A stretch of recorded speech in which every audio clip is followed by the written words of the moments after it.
Alrighty guys, welcome back to another episode of Airtime with Jordan. I'm your host Jordan Faso, and today we are here folks, it's finals time baby, and we are going to be talking about the first two finals this week. I'm going to do the next two finals, the Sydney GWS one and the Brisbane and Carlton game. I'll do them later in the week, maybe Tuesday or Wednesday, but yeah, we'll just start off with the Port Adelaide Geelong game and then the Doggies and Hawks game as well. So very excited for this weekend. Finals footy is back, and yeah, I think all the fans are very keen to see it play out, and we've got a very even competition this year. So expecting some pretty good finals and hopefully not too many blowouts, and yeah, we can have a great final series for all the fans. And yeah, just on the way I'm going to structure today, I'm going to be doing like a general intro for both of the teams, talk about some of the determining factors of what I think where the game's going to be won or lost, and then yeah, give my expected outcomes based on those factors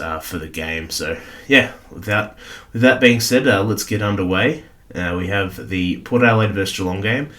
So yeah, first final for the year. It's in Adelaide on Thursday night. I'm very excited for this one.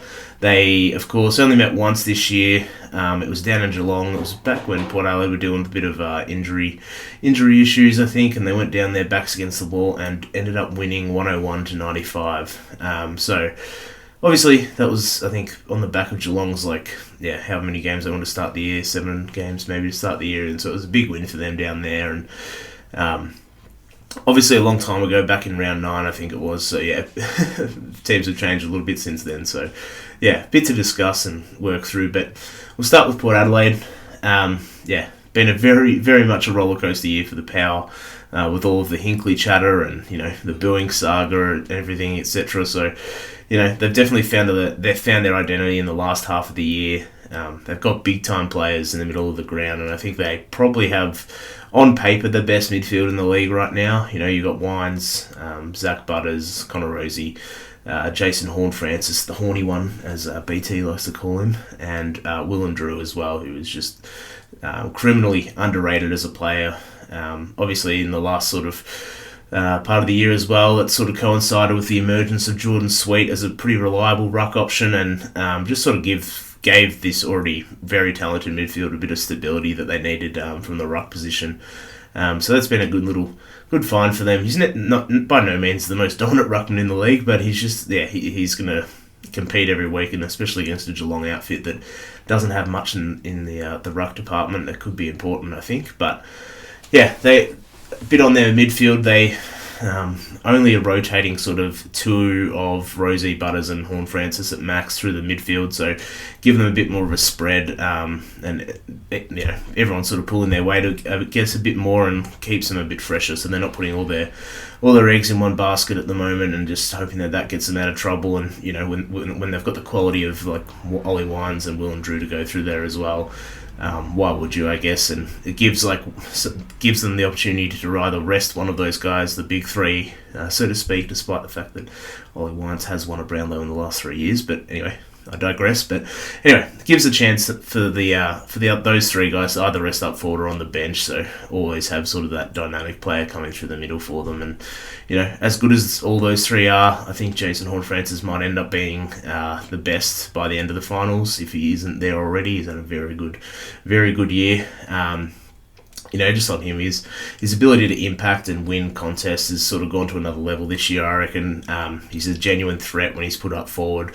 You have like a lot of these guys, these midfielders who, in theory, they can go and play as a target up forward, but I think his ability to actually perform that role puts him above a lot of the other guys, like even Petrarca, things like that. Like, I think he's just a permanent mid. He's not really one of those guys that affects things up forward, and I think that Jason Horne-Francis definitely does that. So yeah, credit to him and his year. So very excited to see what his finals campaign ends up looking like, and hopefully it's longer than 2 weeks for the Power's sake. But yeah, I think this midfield absolutely takes some of the scoring pressure off their forward line, who I've talked about a little bit in the last few weeks. It's sort of a forward line by committee. There's no real focal point up there, so to speak, or And it's just sort of a makeshift forward line where they have a lot of like smaller sort of forwards, and then just get enough out of their key forwards and make it work. So the midfield is absolutely paramount to their forward line being successful as well. So a lot hinging on their midfield, and I'll get stuck into that in a bit as well. So I think the last thing I just want to discuss specifically with Port Adelaide in general is obviously the injuries and suspensions to Kane Farrell and Dan Houston have been huge. They've lost their two best ball users from the back half, which will mean they can't really rely on scoring from their defensive 50 as much. So again, absolutely leaning on the midfield right now, with the omission of those two players from the lineup at the moment. So be interesting to see if Dan Williams gets another shot coming off halfback. He's another really good kick for them. So I don't know if he's got enough experience at the moment for them. So one to watch for them to come into the team, I think. But on the Geelong side, they've got a few injury concerns, but I'm going to be going through this discussion with the following assumptions. I think that Tom De Koning, Tom Stewart, Mark O'Connor and Lawson Humphreys will all be healthy enough to play.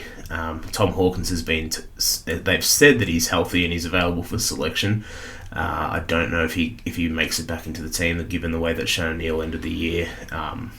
Played out throughout the year, but specifically in that West Coast game, he played quite well, so he'd be stiff to miss his spot. And I don't know if Cam Guthrie gets back in either at this point, but Geelong, they continue to defy expectations. The Cats had another top 4 finish, so they have the star power to win the finals. Will win a final at least. Remains to be said if they'll go all the way, but they definitely have the star power in their team still to win finals matches, and that is hinging on whether they play their best or not, those stars. So they have a lot of difference makers in the forward line, and their back line is as solid as ever, and very versatile as well. I've talked about Geelong a little bit during the year, similar to the way that not similar, but they definitely have quite a versatile back line where you got obviously Tom Stewart, it's led by him, but you got Sam De Koning too, you got Jack Henry and Jake College-Asney as well. So those guys can all sort of play tall, small. Maybe not Sam De Koning as much, but I think that they've got that flexibility back there to match up with whatever Port decide to throw at them. So I think that they're looking good there. Obviously, fresh off a rising star. Winning season, Ollie Dempsey has, given them some star power that they may have been lacking at the start of the year, or at least it gave them some star power from a place where, turned nothing into something, I guess. So it remains to be seen whether he's going to play predominantly on the wing or up forward. I suspect, obviously, to be a hybrid of both the way he's played most of the year. So, he provides them with a bit of class and the ability to hit the scoreboard as well. So, just on Ollie Dempsey, I ran his stats and his rising star winning season this year compared to Shea Bolton's year and Bailey Banfield's year. So, I know it's not his first year, I think it's actually his third year in the system, but a very exciting year where, he announced himself as a star for the Cats, and hopefully he can continue to impress throughout the finals. And I think he's got that sort of game-breaking performance in him, whether it's for a quarter or a whole game, I don't know, but I think he's absolutely got some one to watch for this game and for the next week as well, at least in the finals if they do lose. But the other guy, obviously Max Holmes, his year's been quite a little bit not difficult to judge, but I think that he's been quite good since they've sort of removed him from playing that inside mid role that they had the experiment with at the start of the year. That had a few mixed results, let's say, but his year was ended up being a great year, and I compared him to some of the other great running wing players, and their anyway, and his stats came out similar to Blake Acres and Travis Boak for the season, so that was interesting, and I thought that despite that weird sort of start to the year that they sort of had positionally with him, he's definitely bounced back well, and I'm excited to see how he plays in the finals, especially after the last time they were in the finals. They won the premiership in 2022. If everyone recalls, I'm sure a lot of diehard Cat fans would, but he unfortunately missed the grand final with that hamstring injury, so he'll be looking to make an impact in this final series after they missed it last year. But let's get into some of the determining factors, I guess. And ironically, I think that, on paper at least, these two teams' strengths and weaknesses are kind of opposite. So, Port's strength, a lot of people consider their individual quality throughout the midfield being their main strength, and then Geelong, that's probably their weakness on paper. It's the quality of the individuals that go through their midfield. Obviously, Dangerfield's still there on the back end of his career and capable of having some great performances still. But yeah, overall, I think that's sort of where the disparity on paper lies in their lineups. But yeah, just on that midfield battles where I'm going to start. Probably going to start a lot of. It's obviously where every game literally starts, in the middle. So got to discuss it, and I think that. Yeah, on the Port Adelaide side, they absolutely have to win it out of the middle and capitalise. The midfield plus the emergence of Jordan Sweet gives them a bit more wriggle room compared to Geelong, who don't have a genuine ruck at the moment. Just a note on that, Sam de Koning, I did watch a bit of Geelong's VFL final game on the weekend, and he did play in the ruck on the weekend, so maybe they're going in that direction in Adelaide on Thursday night, something to watch, I think. But yeah, I think Geelong's lack of individual quality apart from an individual perspective apart from Dangerfield is quite apparent. But if he can get going, the Port mids might struggle with just the physicality of Danger. I think that he might, obviously overwhelm Butters and Rosie. Maybe Horn-Francis to a slightly lesser degree than those two, but yeah, I don't think that Port have the size to go with Danger if he's up and about. Obviously, Ollie Wines is a big boy, but I think Danger still clears him in that regard. Just on that, I think Geelong's best bet, I think, is to go with some run-with options for some of the Port guys and try to limit them scoring. I don't necessarily think a full tag is required. You still want them to go and win their own ball, and especially in a final, you want to be getting clearances and winning the contested possessions yourself, which they can do. I think if you're Geelong, you're probably not going to win on an individual basis, going pound for pound with Port's midfield. So it's definitely going to be the collective, and whether that's letting Tom Atkins have a run with roll with one of the midfielders like Horn-Francis, or bringing Mark O'Connor in to run with Connor Rosie or whoever it might be. That might be enough to reduce Port's impact on the game, like the midfielders' impact on the game. But that being said, much has sort of been made, as I was just saying, about Geelong's lack of individual quality in the midfield, which I still agree with in terms of the guys that can break a game apart on their own. But as a collective, Geelong have actually performed very well this year, and in fact better than Port's midfield. And I'll dive into that quickly. So Geelong's midfield, or Geelong as a team, they're the number 1 team from centre bounce scores, the number 3 team from scores from stoppages, number 2 for centre clearances, number 6 for stoppage clearances, number 5 overall for clearances, and in fact all of those statistics are higher than Port's. Which is quite shocking when I sort of dug into that, but yeah, it's indeed accurate. So of course all that is pretty contingent on Dangerfield playing at his absolute best, and obviously finals come down to top end talent a lot of the time, and I think Geelong have managed Dangerfield very well this year, so that's probably with a big finals run in mind they've done that. So I think if Port are able to sort of buck that trend, buck those stats, and sort of able to obliterate the Cats midfield at centre bounce and stoppages, then they might be able to come over the top in the midfield overall. And that midfield then has a bigger impact on the game, obviously. So if that happens, then that'll put the Cats defence under a fair bit of pressure. Obviously, you don't want Butters and Rosie, Horn-Francis running at the Cats defence. They'll with not much pressure, they won't have much of a chance against that with the quality of entries that they'll get. And yeah, I think on the other hand, Geelong could just do that exact same thing to Port, and they have a better forward line to capitalise on it as well. So I think there's also another weapon that Port don't have, and that is Tom Stewart. So I think the midfield battle is obviously going to be paramount in deciding this game, but I think that obviously Tom Stewart is going to play a big role as well. So just on him, talks a bit about how he's been sort of managed strategically throughout the year in terms of where they're starting him, teams that they're going to tag him or not. I think if you're Port, you'd be silly not to tag him in one way or another, whether that's playing Darcy Byrne-Jones on him as a defensive forward. Darcy Byrne-Jones has played that role quite a bit over the course of the year, over the course of the couple of years. I think he was an All-Australian defender a few years back as well, or at least in the squad as one. So clearly capable in that regard, but one thing to note, after Kane Farrell got injured, he did go back in that game against Freo, so just a matter of time to see whether he plays that defensive forward role again. And I think that I think that's probably the way to play it. If you're Port, you tag him with Granger Barras, too many hyphenated names. Yeah, Darcy Byrne-Jones. You tag Tom Stewart if he's in the forward line. If Tom Stewart's playing in the back line, you tag him with Darcy Byrne-Jones. If he's on ball, I think it's Will and Drew.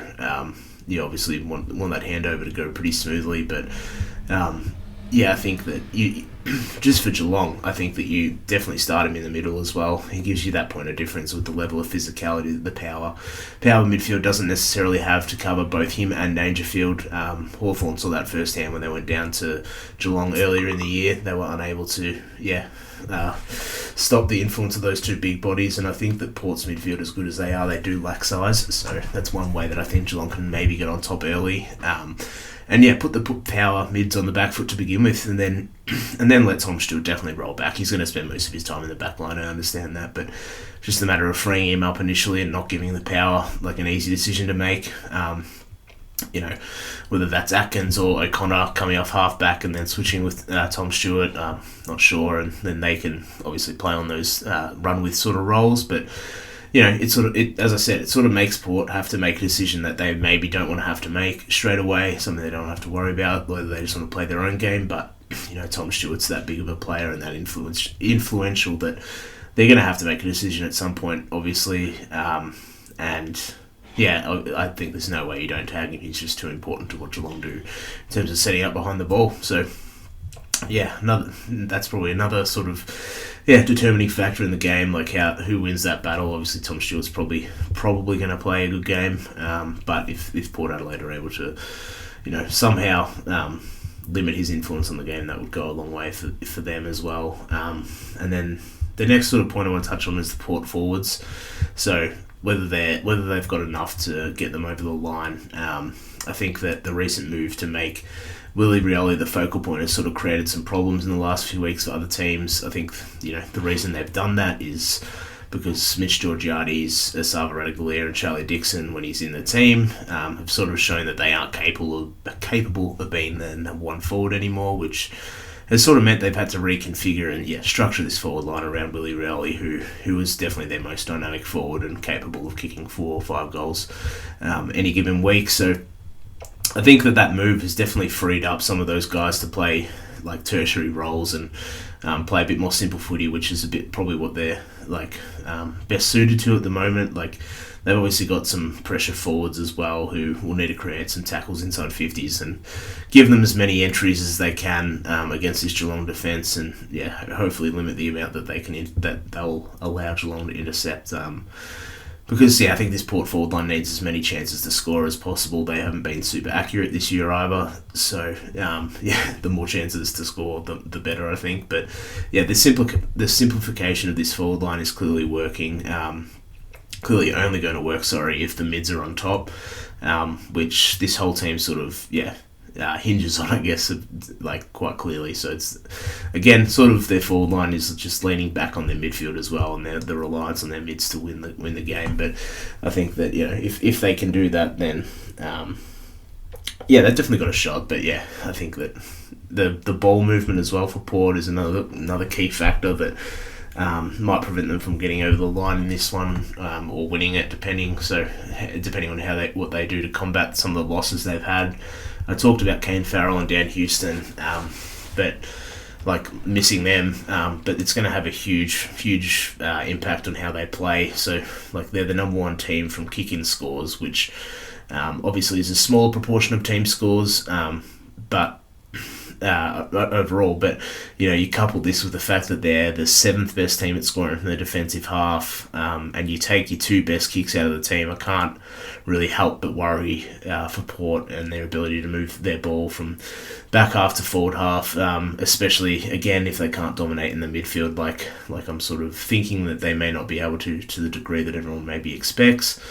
It's just, it just makes everything like a team that was already so relying on their midfield. It's sort of these omissions from their best 22 are probably the two guys that sort of help supplement the midfield a bit in terms of where their scores are coming from and things like that. So I think that, again, interested to see how that poor ball movement sort of goes, whether they bring in Dan Williams or not. I'm not sure. He's another great kick. I can't remember if I mentioned him before, but I think that he's someone to definitely think about bringing in if you're Port and he's available. But and then on the other hand, you've got Geelong's forward line, who I think are going to be a major factor in this game as well. I can't go through this whole discussion without talking about Jeremy Cameron. He is the best player in this game specifically. Port don't really have an option to go with him unless they trust Lachie Jones to run with him up the ground, which is probably what I suspect will happen when Jeremy Cameron does sort of venture up there. What that does for Port will, keep Aliir and Zerk Thatcher closer to goal, and definitely reduce the fatigue level on those guys, because there'll probably be a few entries coming in their way. So I think that that's probably the run with role was probably going to Lachie Jones here. Makes the most sense to me, at least. Someone who can run, keep up with him from a pace perspective, and still has enough strength to deal with a power forward around the ground. But Geelong as well, I wonder the big selection call of whether they're going to bring Hawkins in or not, and for Shannon Neale. But I think you keep Shannon Neale in. He's definitely performed well enough this year to hold his spot for the moment, and unless he has a collapse in this final, I can't imagine Hawkins necessarily gets back into this team. So the role is simple. They're not relying on Hawkins to kick 60 goals like they have the last few years. Shannon Neale's not that. He's not ready to be that. Not sure if he'll ever get to that level, but his role's very simple: bring the ball to ground, compete, and if you do clunk a mark or two, just try and be as accurate as you can. So Geelong's forward line just need to, through Shannon Neale specifically, just need to engage Aliir.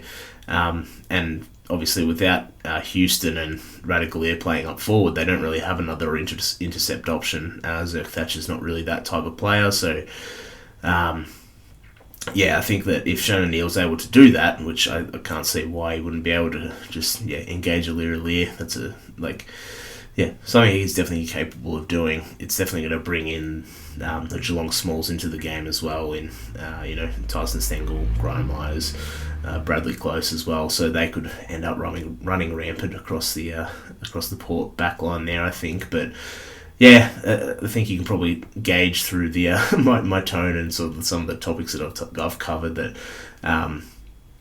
the expected outcome side of things, I think that Port go as the mids go. If they dominate, they have a chance, I think. But I think if Dangerfield, Tom Atkins, Tanner Brewer, and Jack Bowes, etc., can sort of nullify the Powers mids' ability to nullify their dominance on the game for one, but also the ability to hit the scoreboard.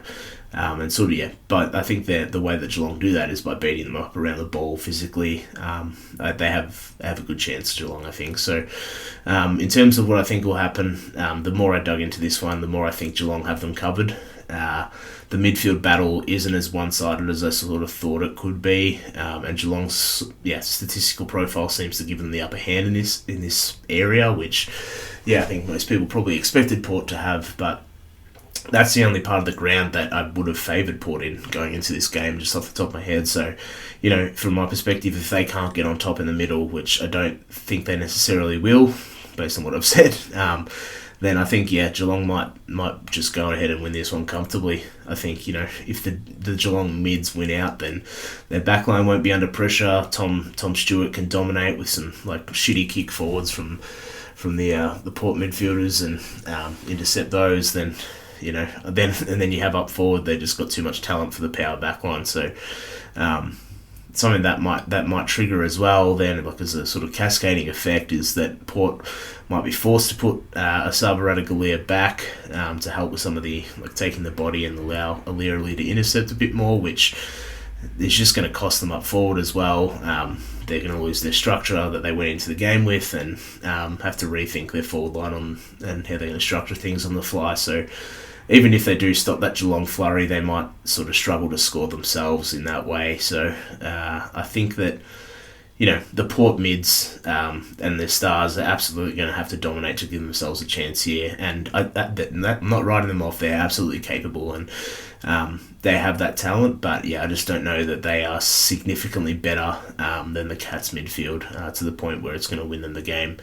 They obviously have home court, so home ground advantage. But yeah, I think that Geelong probably don't worry about that too much, and that they're just going to go in there and play their game, and I think that'll get them over the line. So yeah, I'm tipping Geelong to have them covered in this one, and yeah, we'll see how it plays out. Very excited for the finals to start on Thursday of this game, but.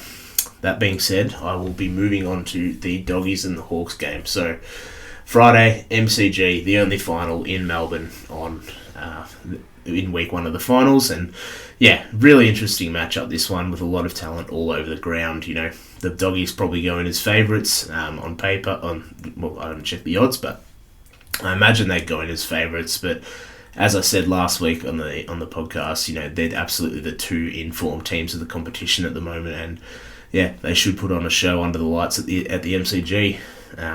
They met once for the year, back in round 8 at Marvel Stadium, and the Dogs lost 91-98. So for all the Doggies fans who are upset about not getting to play at Marvel, well, not only did the fans get 50,000 extra chances to get a seat, they also lost earlier in the year against the Hawthorn team that weren't exactly flying at the time. That being said, neither were the Dogs, so it's a very different game this time around. But yeah, I think that the bit of the chatter during the week about the Dogs being upset it wasn't at Marvel is a little bit obsolete, because you lost earlier in the year there anyway to Hawthorn. So anyway, let's get started with the Doggies. Undoubtedly, they have more top-end talent in this game on paper, which I think definitely matters in finals, obviously. They have some injury concerns with the following guys a test for this week. We've got Latham Vandermeer, we've got Adam Treloar, who surely will play. He's too big of a name, I think, to leave off, even if he's not 100%. He's got a calf issue, I believe, so it'll be an interesting one. Jason Johannesson and Riley West are all tests, as I said. So, I think for them, they have it can be kind of simple at times, footy, can't it? But they have one of the 3 best players in the comp, and he isn't number 3 or number 2 in Marcus Bontempelli. So, apart from him, they have some guys in absolute ripping form as well. You've got Treloar, who was an All-Australian this year on the bench, who, like that being said, he might be a little bit underdone, but expecting to play at or around that level. Bailey Dale's kicking, just an amazing player to watch kick the footy. He's been elite all year in that regard, and really gives them that just gives them a really attacking way to exit defence, I think, and he can pull off some kicks that not many other players can, and ironically it's probably him and Sicily are kicking the ball the best at the moment in the competition, and you've got them at either end of the ground at the moment. So very very big fan of Bailey Dales and his ability to kick the ball. Obviously you've got Sam Darcy has been incredible up forward lately, and poses a serious aerial advantage for the Doggies. Ed Richards, he's one of my favourite players to watch around the league, and he continues to impress. So he's going to, no doubt, have a big game, and his game is absolutely built for finals as well. I think just that big-bodied midfielder loves the contest as well, and can use the ball as well. Is probably primed for a big Friday night game, I think, but.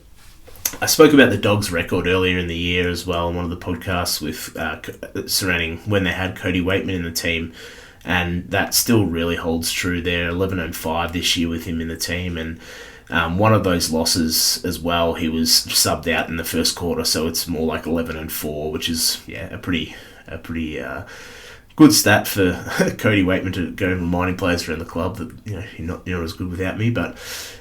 Just quickly on Waitman, I was absolutely one of those haters a few years ago of him, but this dude is just so good. I just love watching him as a small forward. He plays a lot bigger than that, and he still has all the tricks in his bag for a small forward. I don't think my perception of a player has necessarily changed as much as it has for Cody Waitman, and I love watching him play. So.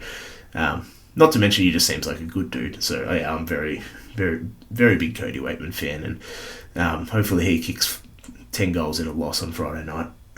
But moving on, I think Bevo as well. Just on him, he's pulled a few strings this year. It's been one of his better coaching performances.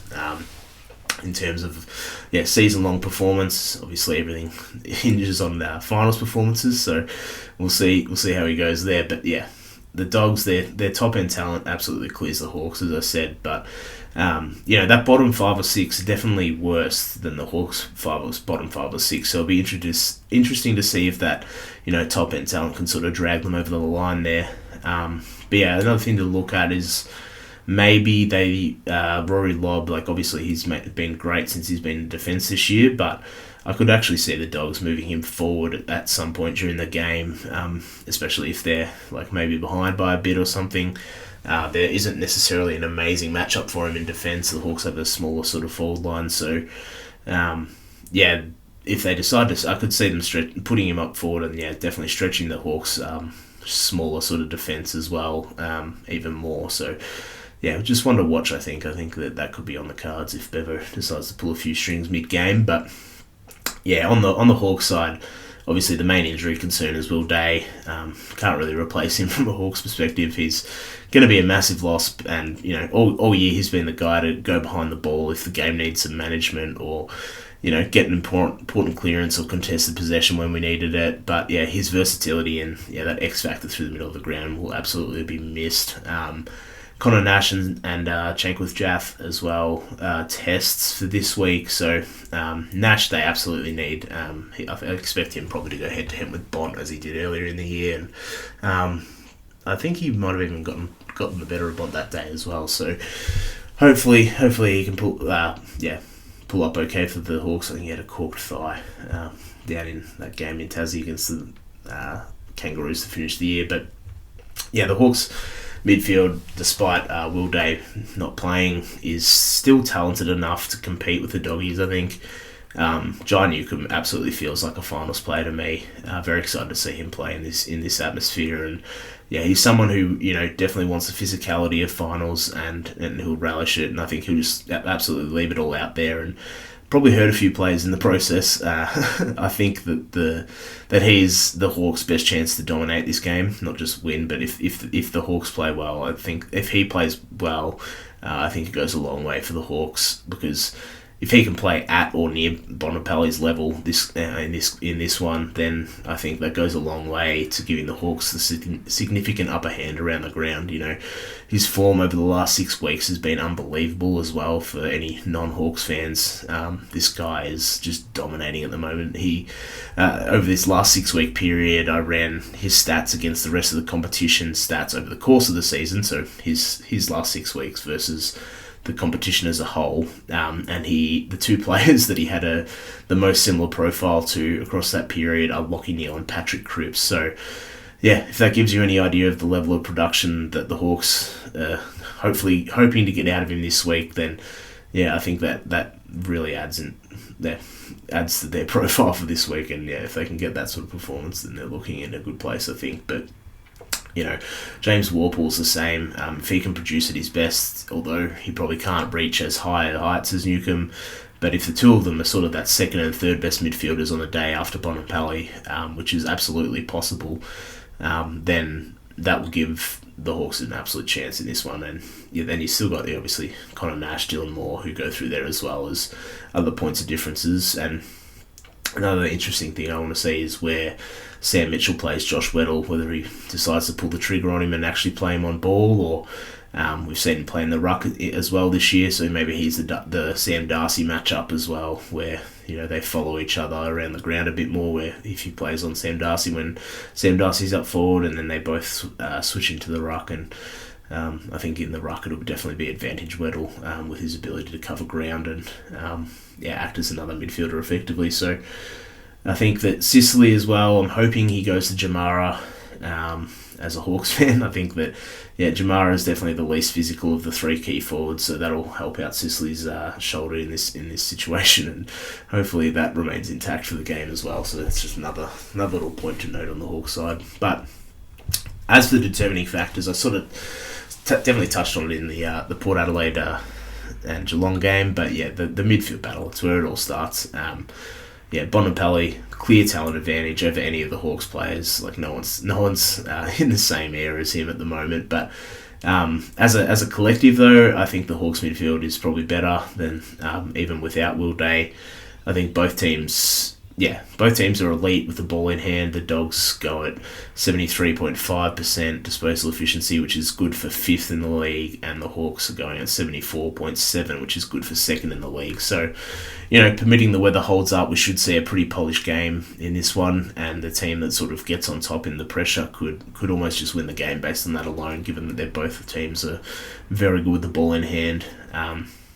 But yeah, it'll be interesting to see which midfield can sort of, win that battle a bit more and propel their team forward and initialise, locking it in the forward half a bit more. So the Dogs are 2nd in the league in scores from the centre bounce and 1st from stoppage versus the Hawks, who are 6th and 7th in the league from scores from centre bounce and 6th in the league from scores from stoppage. So I think if the Hawks are able to neutralise the centre bounce dominance, which I think they can, they have a chance, as that'll limit the Dogs' ability to A, score from stoppage, and then B, lock it in their 50. But I guess the same can be said for both, obviously. But I think those stats as well, obviously, rightfully include the Hawks' first 5 games. But as we all know, that's a very different team that's been on this run in the last part of the year. So maybe a slightly closer margin in that regard. And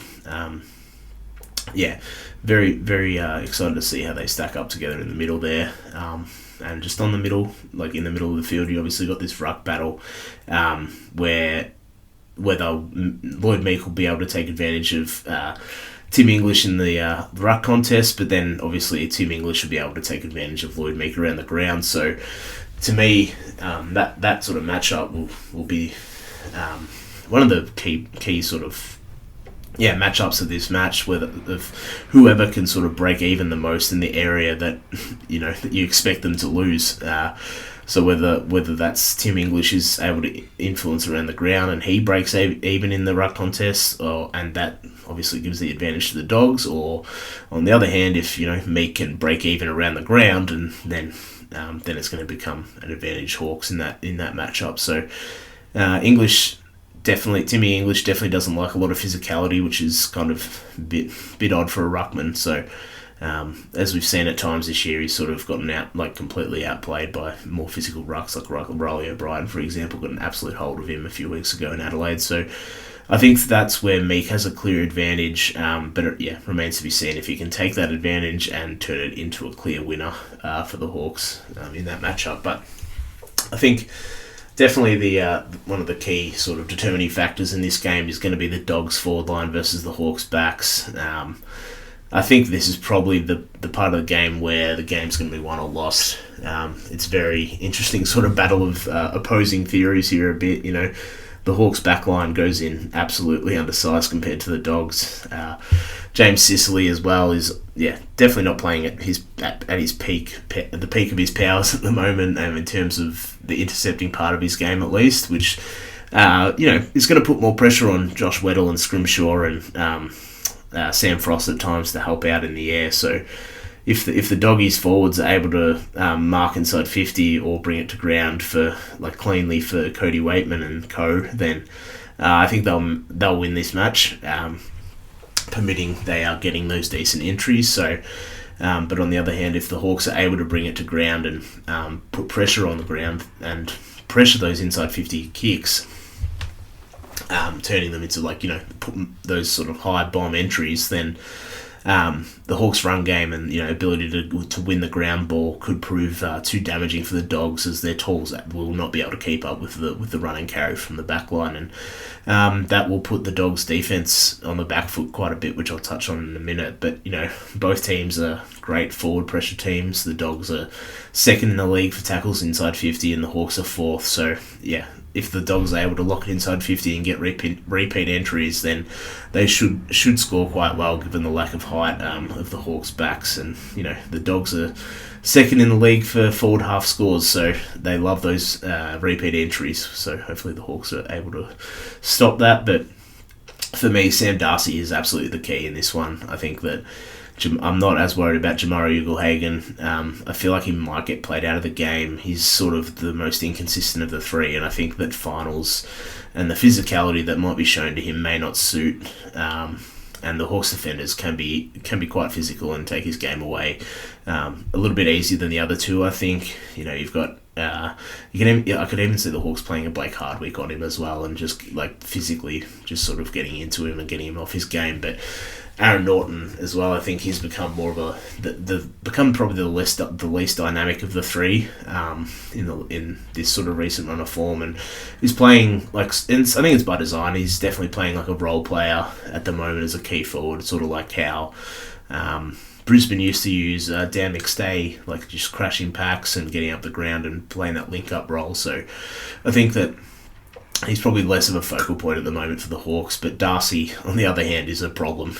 He is a towering man at 208 centimetres, and the Hawks really have no one to go with him. If he's able to capitalise on that, he will absolutely have an influence on the outcome of this game, because if he grabs everything and the Hawks defence can't get over and help each other out in the air, then they can't rebound and counter-attack. So his gravity in the forward line is going to be absolutely a key factor in this game. But if the Hawks are able to stop him from being that sort of clunking target, and that then brings in Carl Amon, Jarman Impey and Josh Weddle into the game a bit more, and then it becomes a big advantage on the Hawks on the flip side to be able to springboard their attack, which sort of brings me to the next factor I want to touch on, which is the Hawks forwards versus the Dogs backs.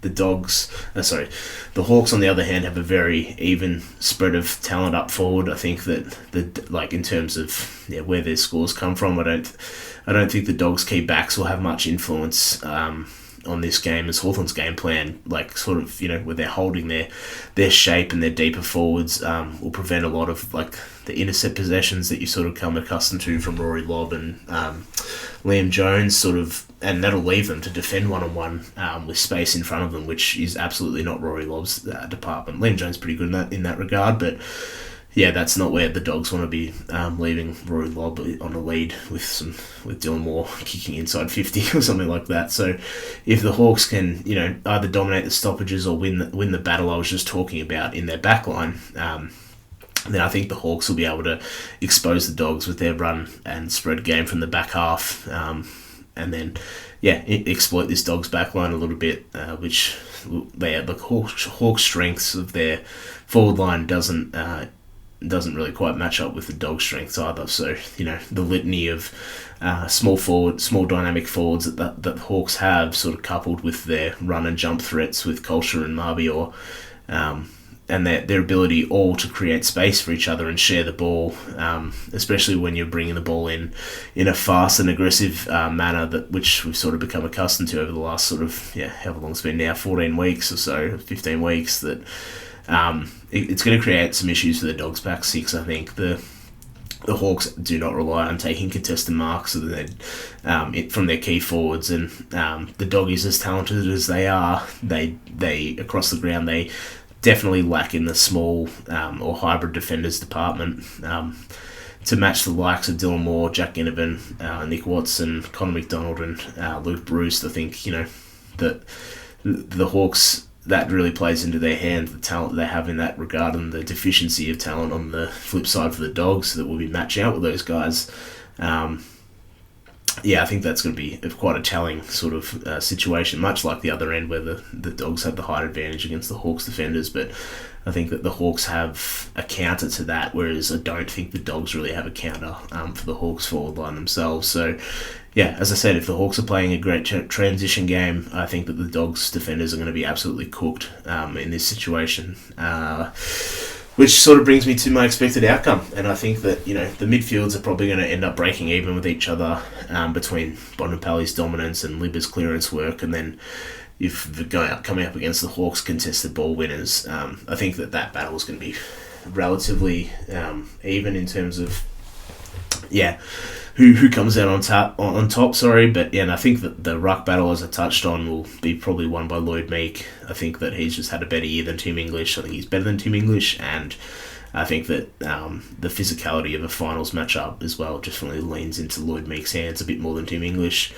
I think the Dogs forwards will probably get a hold of the Hawks defence in the air. Like, I think that's pretty obvious, but I think that the amount of run that the Hawks will be able to generate still will, at least counteract that a little bit, and that sort of resulted in me thinking that, the Hawks forward line is going to be able to expose the Dogs a bit more than the Dogs forward line will be able to expose the Hawks. And if it comes down to who can execute the points I discussed in the right moments, I think that's what it comes down to, like who's going to be able to execute in those moments, and feel like this game's going to be a pretty close one. I think it's going to be relatively high scoring for finals at least, and I do believe that either team will be able to win this. But if I had to pick, I think that the Hawks do get over the line. I think they're going to take on this challenge quite well. They've played in some big games this year at the G as well, which helps us obviously, and I think that they're going to take on the challenge absolutely, and despite whatever brilliance Marcus Bontempelli throws at them. So he's the guy, the guy to stand up for the Hawks all year. Won't be out there in Will Day, so the top end talent advantage in the middle definitely goes to the Dogs, as I spoke about, largely due to Bontempelli, leaving me thinking that he's definitely going to have some big moments late that could be momentum shifters. But I think the Doggies might not be able to capitalise on that if the Hawks defence holds up enough. So, I think another key point and part of the outcome of me tipping the Hawks is that, before I close on this, I think that, Sam Mitchell is a better in-game adjuster than Bevo, and I think he's just a much better coach, and I think he's shown that this year.